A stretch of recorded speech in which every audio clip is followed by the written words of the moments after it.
So, what's up? You must have come here for a reason? Davis, the manager of the bar, said as he skillfully prepared and served some snacks. Actually, I got this from my daughter Emma. I handed the white envelope I had taken out of my bag to the manager. Emma, huh? So, you've been in touch with her? Davis smiled as he took the envelope. No, I haven't seen or contacted Emma or Sarah for 21 years. I didn't even tell them my new address when I moved, but this arrived 3 days ago. Davis looked surprised when he saw the contents of the envelope. This is a wedding invitation, isn't it? I nodded. After divorcing Sarah, I immediately moved into a small apartment. Of course, I didn't tell Sarah where I had moved. Why would Emma send me an invitation? I wondered aloud. It's obviously because she wants to invite you, Bob, Davis said. But I was a father who couldn't even celebrate her birthdays properly. But Emma had the courage to send you an invitation. I don't know how she found out your address, but she must have wanted her father to celebrate her big day with her. His words resonated with me, and I felt tears welling up. Encouraged by Davis, I made up my mind to see my daughter for the first time in 21 years. My name is Bob Brown. I married Sarah Smith when I was 25, and our daughter Emma was born a year later. Children are so adorable. I wanted us to always live happily together as a family.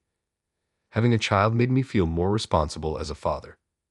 After graduating from high school, I had worked as a carpenter for 10 years, but I started thinking I needed to earn more money. I grew up in a single-parent household, and we were poor, so I didn't want my child to go through the same hardships. My mother had taken out loans, so I wanted to pay them off for her and let her have an easier life after raising me on her own. After much deliberation, I decided to change jobs and become a long-distance truck driver, which paid better. As a long-distance truck driver, it wasn't uncommon to be away from home for 3 to 4 days at a time, but back then, I worked relentlessly, pushing myself a bit for the sake of my family's happiness. However, my actions seemed to differ from the happiness Sarah had envisioned. Welcome back. Yesterday, Sarah would happily talk to me about Emma when I came home after my long absence, but at the time, I had no idea how Sarah felt. Look, I'm working hard for the family, so at least let me get some rest when I'm home. I'll listen to your story when I wake up. I would head straight to the bedroom when I got home. Without any ill intent, I would say these things to Sarah, who was taking care of little Emma by herself. I'm sorry. I can still remember Sarah's sad, apologetic face. It would have been better if she'd gotten angry at me. Maybe then I would have noticed how she felt. But I knew better than anyone that Sarah wasn't that kind of person. She never spoke ill of others. She always prioritized the feelings of those around her over her own. Without realizing it, I had driven such a kind-hearted Sarah into a corner. You didn't schedule work for this Saturday, right? Sarah asked me timidly one day. What? I'm going to be at work. I leave on Friday and come back here on Monday. Why, is there something on Saturday? Sarah hung her head when she heard my words. It's Emma's 4th birthday. When Sarah told me, I finally realized that this Saturday was Emma's birthday. Sorry, I'll take Emma shopping next week and get her whatever she wants. You had to work last year and the year before that too, right? Sarah glared at me, her eyes brimming with tears. You promised Emma last year that you'd definitely celebrate her 4th birthday together. I was at a loss for words for a while as Sarah shouted, sobbing.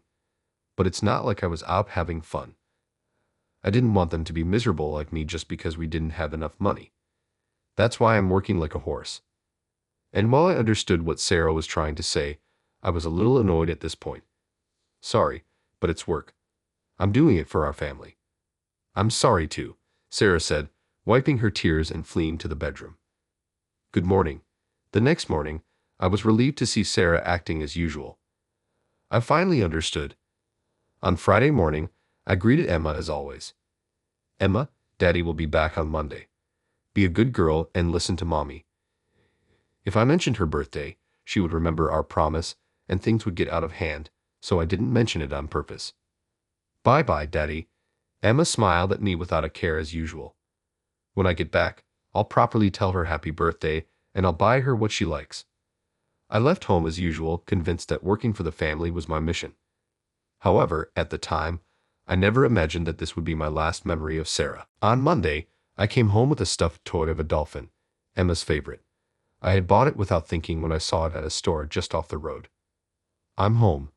I was astonished to see the dark, empty room. Sarah, Emma, and all their belongings were gone. Instead, there was a divorce petition and a note on the desk. I've lost sight of what it means to be a family with you. I'll raise Emma on my own. The note also said that Sarah's parents were furious and that I should never visit their home. I slumped to the floor on the spot. What had I been doing? I had no understanding of Sarah's feelings at all. I was filled with nothing but regret. Although the note said not to come, I drove for 3 hours in a hurry to go to Sarah's parents' house. Of course, I was turned away by her parents and wasn't allowed to see Sarah or Emma. This is why we were against her marrying you. Sarah looked so haggard, the poor thing. I bet you didn't know, but she's been seeing a therapist, Sarah's mother said. I had no idea about any of that. Sarah never said a word. When I tried to make excuses, saying it was the first I'd heard of it, Sarah's mother berated me. You never listened to her, did you? You were hardly ever home, and when you did come back, you go straight to the bedroom. Don't ever show your face in front of us again. I couldn't argue any further. Sarah was an only child, cherished by her parents. Her father worked for a major company and apparently intended to have Sarah marry someone from a good background. Then I came along, a high school graduate from a poor single-parent family with a low income. Sarah's parents had always been against our marriage. Despite that, I went to Sarah's parents again and again to convince them. I will definitely make Sarah happy. I promise I'll never make her regret it, so please trust me and let me marry her. In the end, her parents gave in and allowed us to get married. So it was unforgivable that I had made Sarah feel sad, much less that I had driven her to the point of going to the hospital. We'll be responsible for Sarah and Emma, so don't ever come here again. That's the only thing you can do. The front door slammed shut, and all I could do was hang my head. Just as her father said, the only thing I could do now was to accept the divorce and disappear from their lives. My memories after that are hazy. Somehow, I made it back home and filled out the divorce papers as instructed in the note. I sent them to Sarah's parents' house. A few days later, I received an email from Sarah. It was like a business notice simply stating that the papers had been submitted and that there was no need to reply. And just like that, I became a stranger to Sarah and Emma. Time passed, and 21 years have gone by since the divorce. I'm now standing in front of a bar. There's a sign on the door saying closed today. Oh right, they're closed every Wednesday. I muttered, shoulders slumping as I turned to leave. Hey, is that you, Bob? The manager, Davis Taylor, who happened to come out, called out to me. Long time no see, I said. It really has been a long time. Come on in. But you're closed today. That's why we can talk about all sorts of things, just the two of us. Davis beckoned me in with the same smile. As I sat at the counter, Davis swiftly served me a beer. You're looking well. Cheers to our reunion after so long. His kind voice echoed in the quiet bar. Nothing's changed here, it seems, I said, feeling reassured by the familiar interior. It's been 10 years, no, 20 years. 21 years. I'm sorry for not showing up for so long. I apologized to Davis. Has it really been that long? Well, I'm just glad to see you're doing all right. Thanks for coming by. Back when I was a carpenter, my colleagues would often take me to this bar. Eventually, I started coming on my own too, and Davis would listen to my various stories. Davis was 20 years older than me, and he was like the father I never had while growing up. So what's up? You must have come here for a reason, Davis said as he skillfully prepared and served some snacks.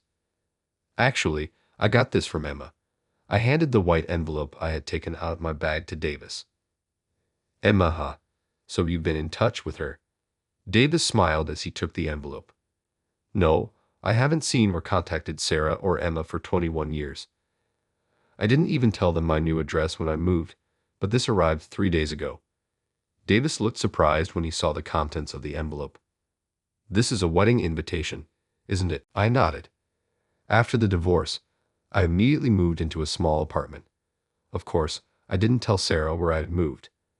I was so shocked that I had no desire to go to work, but I pulled myself together and worked hard until I finished paying off my mother's debts. It took me another 5 years to pay them all off. With the debts gone, I thought about switching to a less physically demanding job, but I felt like no company would want a high school graduate like me. So I'm still working as a long-distance truck driver even now. Why would Emma send me an invitation? I wondered aloud. It's obviously because she wants to invite you, Bob Davis said.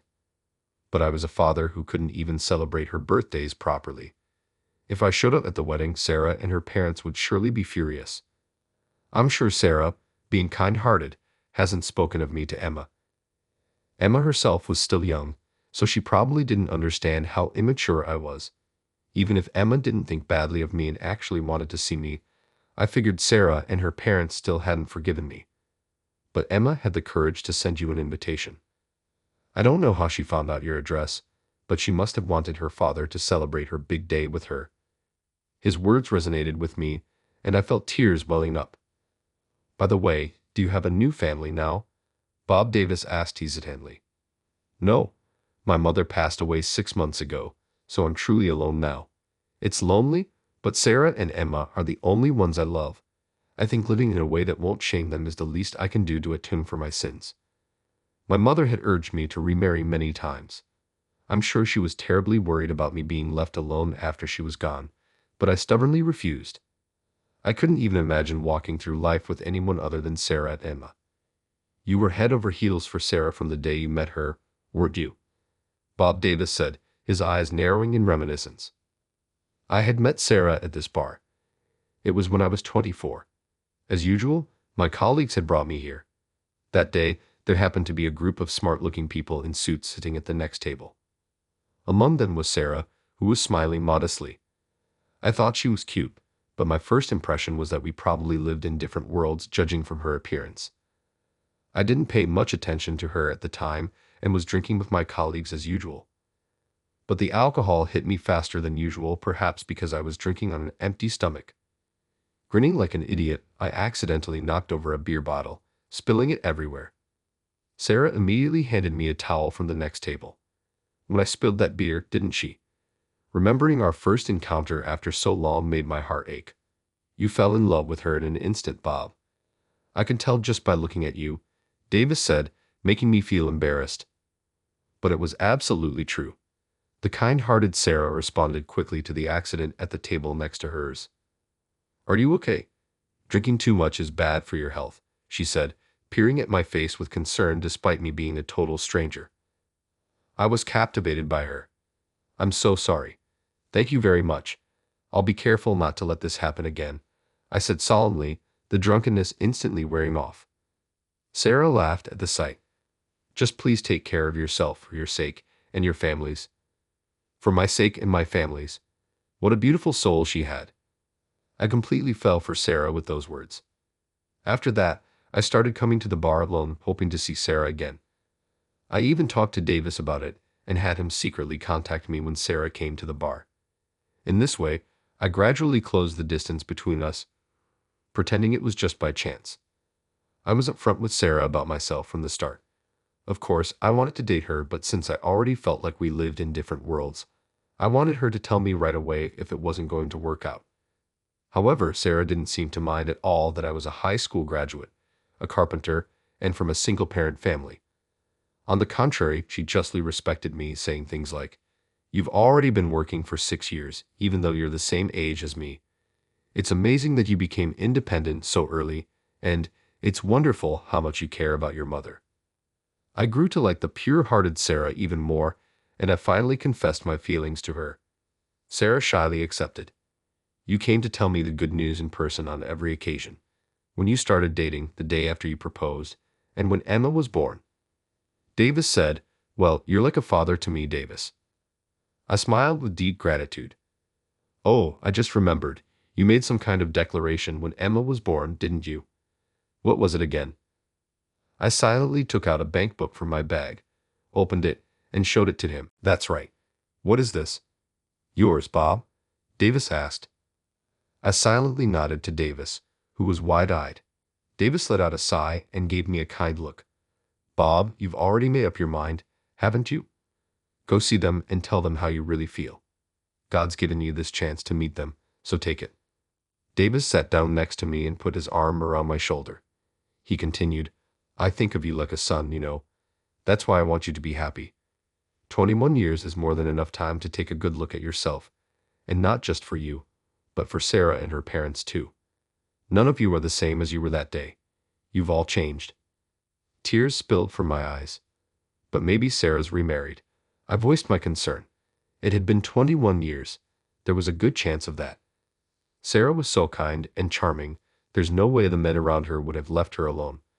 Plus, there was a possibility she had remarried some wonderful guy from a good background, someone her father would approve of. Would it bother you if Sarah was remarried? Davis asked. No, it wouldn't. Raising a child alone is tough, and if Sarah's remarried and happy now, that's enough for me. But how would I react if I actually saw her looking happy with her new husband? I was scared of that. I might break down crying. I might turn away. At the end of the day, I'm still a weak man. When I confided my anxieties to Davis, he gently rubbed my back. Even if Sarah's remarried, you're still Emma's real father. That's why Emma invited you. For these past 21 years, I bet your feelings for them have been stronger than anyone else's. So be confident. But tell them how you feel now, and make sure you give them this. Davis made me grip the bank book. He also quietly placed the invitation and a pen in front of me. When I looked at Davis, he nodded firmly. I'd hesitated for a while, but then I made up my mind and picked up the pen with a pounding heart. I checked the attending box. 2 months later, I was standing in front of the gate of the wedding venue. For this day, I bought a suit for the first time in my life, had my hair done, and shaved thoroughly so that Emma would not be embarrassed. I had made it this far, but my feet wouldn't move any further.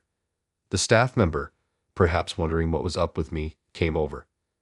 Do you have a wedding invitation? Yes, I do. I timidly showed the envelope containing the invitation. The staff member looked at my name written on it, widened her eyes for a moment, then smiled. Congratulations on this special day. I heard about you from Emma. Right this way, please. I followed the staff member and found myself in the waiting room for the bride and groom. Emma asked me to bring you here. Please go on in. Beyond this door, Emma's waiting. My heart was pounding so hard I thought it might fly out of my chest, but encouraged by the staff member, I knocked. Yes, come on in. I braced myself and opened the door. Emma, thank you for inviting me today. I tried to say the words I had been thinking about all this time, but I choked up halfway through because 25-year-old Emma looked just like Sarah used to, and because Emma, in her wedding dress, was so beautiful, like a goddess. I had barely spent any time with Emma. I was a father in name only, but even so, my daughter's wedding overwhelmed me with emotion, and before I knew it, I was crying. Dad, you came. Emma's eyes also welled up with tears when she saw me. The groom standing next to Emma came up to me. Nice to meet you, sir. I'm Jack Johnson. I'm sorry for not saying hello to you sooner. I promised to make Emma happy. Jack extended his hand to me, calling me sir. In that instant, I could tell what kind of a person he was. He was the partner Emma had chosen. I'm sure his words were sincere. Suddenly, I remembered myself persuading Sarah's parents. I will definitely make Sarah happy. I promise I'll never make her regret it, so please trust me and let me marry her. Sarah's parents must have believed in me as the partner their daughter had chosen, and yet I betrayed that trust. Could I talk to Jack alone for a bit? I got his consent and went outside with Jack. Asterisk asterisk Jack asterisk asterisk. I don't deserve to be addressed with such respect by you when my own marriage failed. But I have one favor to ask. Please make Emma happy to make up for what I couldn't do. Don't hide things from each other and build a happy home together. I begged him. I told Sarah everything without hiding anything, but I couldn't bring myself to tell her about my mother's debt until the very end. I knew if they found out about the debt, her parents would definitely oppose the marriage. But I think that secret is why things didn't work out between us. If I had told her properly, maybe we wouldn't have gotten married in the first place. But I also wouldn't have made her sad. And even if we had married, we could have talked things through more, just the two of us. Because I prioritized my unhappiness to be with Sarah, things turned out like this. It's my life's greatest regret. So never ever keep secrets from each other as husband and wife. Jack nodded firmly. His honest demeanor put me at ease. And there's one more thing I'd like to ask. I took an envelope containing a bankbook out of my bag and held it out to Jack. He checked the contents with a puzzled look. Then he opened the bankbook, and his eyes widened. $25,000. 21 years ago when we divorced, Sarah didn't want any child support or alimony. I think it's because she wanted nothing more to do with me. But when Emma was born, I had decided to save $20 a month for Emma's future. $20 a month, $240 a year. It wasn't a significant amount, but at the time I was also paying off my mother's debts, so that was the best I could do. After I finished paying off the debts, I had a bit more leeway, so I increased the amount I saved. And including a gift for this occasion, the savings had reached $25,000. Could you use this for Emma? Jack hurriedly shook his head and tried to return the bank book to me. No, please give this to Emma yourself. Please convey your feelings to her properly. It's not too late. Jack looked at me intently. Emma was really looking forward to seeing you. She actually intended to hand you the invitation in person. She even went all the way to your house, but in the end, she couldn't muster the courage and just left it in your mailbox. Looking at the envelope containing the invitation, I saw that indeed there was no postmark on the stamp. Really? But how did Emma know my address? Jack hesitated a bit but told me. Apparently, about a year ago, my mother had visited Sarah's family home with a nurse. At that time, Emma had brought Jack along, and he happened to be there too. When they saw my mother in a wheelchair looking completely different from before, neither Sarah nor her parents recognized her at first. By then, my mother had already been told that she did not have much time left and was in the middle of a long hospital stay. My mother told Sarah and her family the truth about her debt and how I had taken it on and paid it off for her, and she apologized. I was always causing trouble for Bob. We were poor, so I couldn't buy him the toys he wanted or send him to college. That's why he worked like a horse so his child wouldn't have to go through the same hardships. And when he said he'd pay off my debts too, I told him to prioritize his own family. But he said I was an important part of his family too. My mother had apparently told this story in tears. To this day, I feel terrible for the trouble I have caused you, but please at least acknowledge Bob's kindness. My mother had pleaded earnestly, saying that her life was short and that I was still living with Sarah and Emma in my thoughts. I knew about the debt, Sarah had said then. Sarah had knelt in front of my mother and gently held her hand. What? Sarah knew about the debt? Yes, it seemed so. Jack continued the story. I knew he was working hard for his family, but I wanted him to talk with me about it properly because we were family, Sarah said with a distant look in her eyes. I was young at the time, struggling to raise a child for the first time, and I couldn't take it anymore. So I decided to get a divorce. I don't regret it. If I hadn't divorced him back then, I would have come to hate Bob. I'm sorry. It's my fault. Bob didn't do anything wrong. My mother apologized, but Sarah said, that's not true. I was able to avoid hating Bob because I divorced him back then. I still think about him even now. I know he's kinder than anyone else. Upon hearing those words, my mother broke down sobbing. Sarah wrapped her red blanket over my mother and said, Mother, thank you for coming all this way. Thanks to you, I found the courage. It might take some time, but I'm determined to convey my feelings to Bob. Apparently, this was when Sarah asked my mother for my address.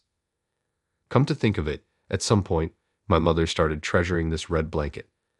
I can't believe it was actually Sarah's. As one fact after another came to light, tears were spilling from my eyes before I knew it. Thanks to my mother's actions, I was able to reunite with them like this. I was also able to learn about Sarah's feelings. My mother had been acting for my stake until the very end. I gripped the return back, Buck L. Jack. Thank you for telling me. I'm going to give this bank buck to Emma myself after all, encouraged by Jack. I hurried to where Emma was. Emma, when I opened the waiting room door, Sarah was there too, along with Emma. Sarah, Bob, I had no more doubts. I was going to tell them how I feel with that strong conviction. I clenched my fist and cried out, Sarah, Emma, I'm so sorry for these past 21 years. All I could do was wish for your happy. I thought I had no right to see you, but I thought about you too more than anyone else. Thank you for inviting me here today. Thank you so much. 21 years worth of feelings came pouring out. Now over 50 years old, my face was a mess with tears. Seeing me like that, Sarah and Emma laughed through their own tears. Bob, you hadn't changed. You cried like this in front of everyone when I accepted your proposal too. Really, Dad's such a crybaby. Listening to the casual conversation between mother and daughter, I felt how much Emma had grown. How have you been?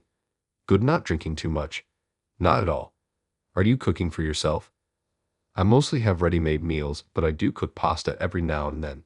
And I make fried eggs every morning. That's no different from before. Sarah and I looked at each other and laughed. It felt like the bittersweet days before we got married. You two are kind of hitting it off, Ems. So you didn't remarry? I asked Sarah hesitantly. Sarah and Emma looked at each other and burst out laughing. There's no way Mom would remarry. No matter how many times Grandpa encouraged her, she stubbornly refused. Sarah giggled. After all, Mom's number one guy is Dad, right? Sarah's face suddenly turned red, and she replied bashfully, I suppose so. Yes, that's right. I can tell you how many times I've wanted to get in touch with you, Bob, but I couldn't bring myself to do it, thinking you might have a new family. I'd never remarry. No way. You two have always been precious to me. We shared our feelings with each other. Then I approached the two of them and hugged them tightly. Thank you for coming, Dad. This is a fresh start. A fresh start here. Change into this. I am appointed to a tuxedo that they had prepared for me. Please be there as my father. But I haven't done anything fatherly. You thought about me more than anyone else, right? That's something only a parent can do. Urged by Emma, I went to change. Then I noticed the bank book in my hand. Emma, congratulations on your wedding. Please accept this. Tears spilled from Emma's eyes as she opened the bank book. The bank book with entries printed every month for 25 years. You really did think about him all this time. Sarah also peeked at the bank book, shedding tears. Thank you, Dad. I'll treasure this and use it for my family. I felt truly relieved that she accepted it. For the first time, I was able to do something fatherly for Emma. I felt like I could have a little more confidence in myself. The wedding ceremony was then carried out as planned. I had a proper talk with Sarah's parents too, and my life changed drastically in this one day. Then, a week later, I'm now standing in front of Davis's bar. Next to me are Sarah, Emma, and Jack. Davis, the manager, is like a father to me. I always make sure to tell him the good news in person at each milestone in my life. Saying this, I opened the door of the bar with great vigor. Welcome, Davis said, smiling kindly at the four of us. Davis, I'm remarrying Sarah. His eyes widened for a moment. Is that so? Congratulations. And congratulations to Em and Jack too. Yes, that's great. I'm so glad you're all happy. Davis cried with joy for us. We all looked at each other and smiled. Yes, we're so happy right now. This time for sure, we're going to spend our days happily as a family.